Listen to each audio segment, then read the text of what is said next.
Treasury Secretary Jack Lew challenged Congress today to raise the debt limit, telling my colleague John Harwood in an exclusive interview that the White House position is firm. Take a listen. We are not going to be negotiating over the debt limit. Congress has already authorized funding, committed us to make expenditures. We're now in the place where the only question is, will we pay the bills that the United States has incurred? And it is just the only way to do that is for Congress to act, for it to act quickly. You know, what we need in our economy is some certainty. We don't need another self-inflicted wound. We don't need another crisis at the last minute. Congress should come back and they should act. All right, House Republicans, however, are opposed to a clean debt bill, and Speaker Boehner will ask for more spending cuts. Plus, he will not relent on the budget-cutting sequester, so far as I know, and Secretary Lew spoke about the sequester, too. Take a listen. We've made clear on sequestration that we think the right thing for the country is to replace senseless across-the-board cuts that, I should remind you, were designed to be so objectionable that they would spur action in Congress to come up with a more sensible plan. And it's important to replace them with balanced policies. All right, joining us now with a Republican response, we have House member Marsha Blackburn from Tennessee. As always, Ms. Blackburn, welcome back. Let me just ask you, when I listen to this, are we headed for good old-fashioned Washington brawl here? You know, Mr. Boehner is quoted, he's out barnstorming in Idaho. You may have seen this in the Idaho Statesman. He says for a debt ceiling increase, he wants more spending cuts. And there is going to be negotiations. What is the Obama administration thinking? You believe there'll be a clean bill? No, there's not going to be a clean bill. My goodness gracious. You know, when we got the 2% across the board cut in discretionary spending, what we did was to see that had a positive effect on our economy. Larry, I'm one of those. I think we need to do a 5% across the board cut. That would be a nice next step. We have too many bureaucrats with too much money, too much power on their hand, and they're making the lives of American business people miserable. When I talk to a lot of small business owners in my district, they say over-regulation, over-taxation, over-litigation makes it impossible for them to hire, to create new jobs, to do research and development, to invest and grow those businesses. So Mr. Lew's got this one wrong. You know, many times you've heard the president say this, and Mr. Lew said this today, let's replace the sequester. That's sort of their mantra. Let's replace the sequester. Do you think the Republican conference will approve of getting rid of the sequester? No, I do not.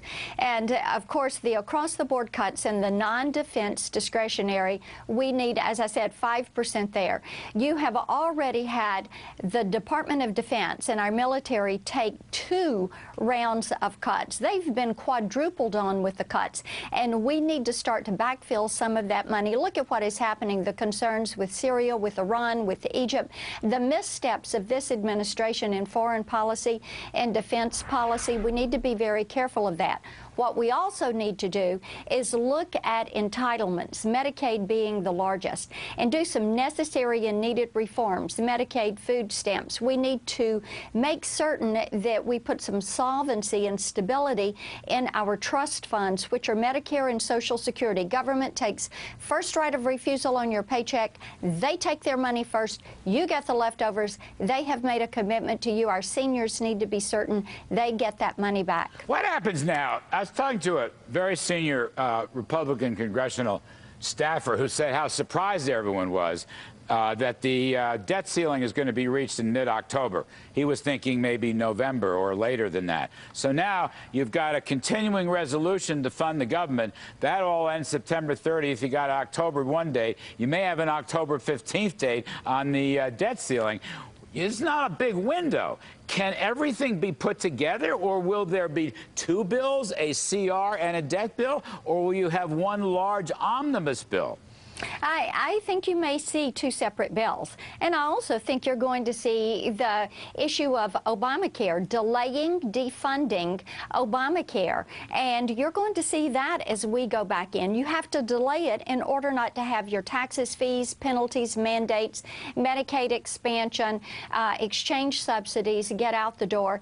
And you want to defund it. Be sure it doesn't have any money. Right there, you would save $60 to $100 billion if you were to set aside aside that program for a year's period of time. It's not ready for prime time anyway. The president has already agreed that portions of it need to be delayed. Delay the whole thing, defund the whole thing, and set it aside for a year. A lot of people, delay. A lot of people want to delay. Some people want to defund. I hear you on that. You know the president won't sign that bill. So that's why I'm saying you and I just been talking for a few minutes.